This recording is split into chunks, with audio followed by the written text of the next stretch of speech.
When I first conceptualized Molly, I wanted her to be a really strong woman, and I thought of her as like a sculptor like Marisol who worked with wood.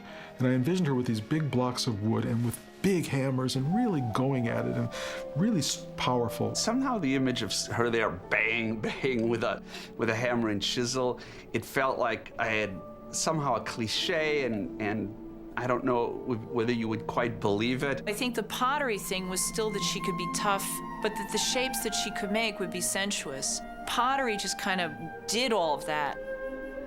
I was sitting in a scoring session for The Naked Gun, and one of the sound editors had a magazine that she was reading, and it was a pottery magazine. And I said, "What is this?" And then I think, wait a minute, this could be sensual.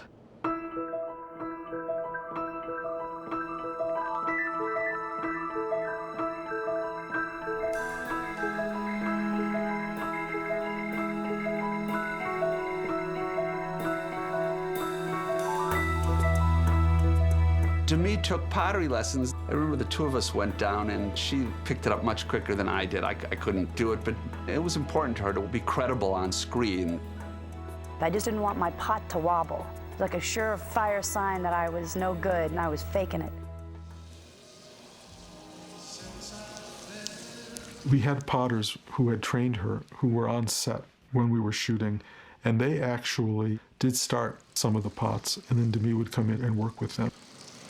Jerry prepared very well the scene. You see, Jerry is director with things ahead of time. He prepares very well mechanically. There's a lot of footage of things flopping and spattering. You get that machine going too fast, and it's, you know, the whole crew would be covered with pottery. We were pretty greased up at that mud and clay for quite a while. This is like, you know, movie secrets. It was like how to have that slip, that wetness, so it was sensual, but not that it spattered all over their faces. It was a great education and a great exploration of creativity that's very physically inclined, and it's very, very sensual. I mean, even when you're working alone, I mean, just getting your hands in the clay. Playing in that mud stuff and all over your arms, that was pretty sexy. Definitely got my juices going.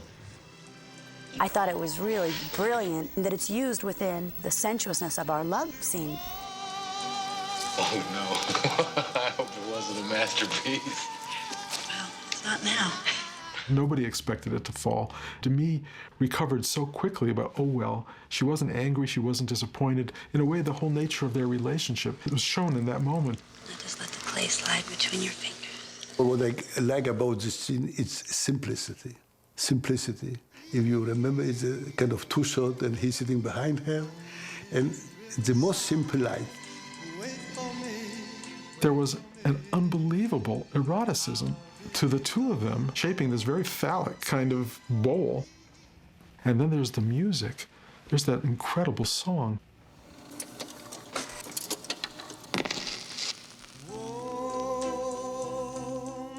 Lisa Weinstein, one of the producers, just brought in this tape and said, you know, I think I found the perfect song.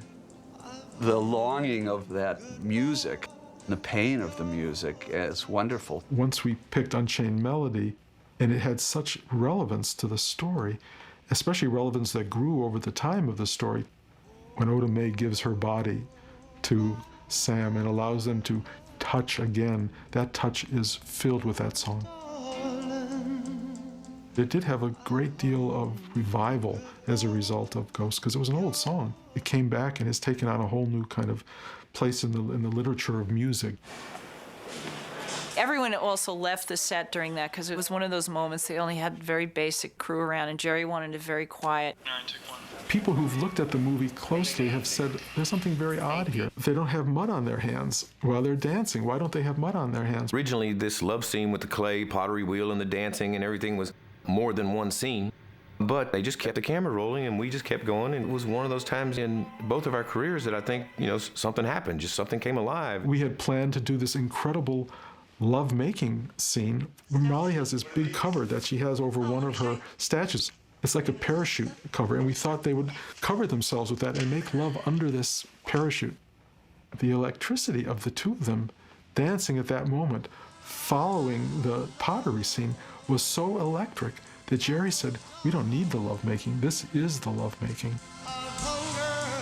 It's not about jumping somebody's bones that makes a love scene in a movie. It's about the connection between two people in their eyes.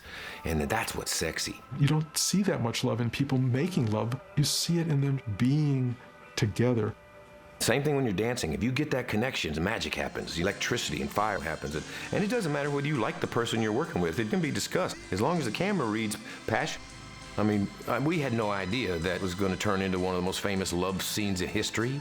Well, we're just actors trying to do the best job we could.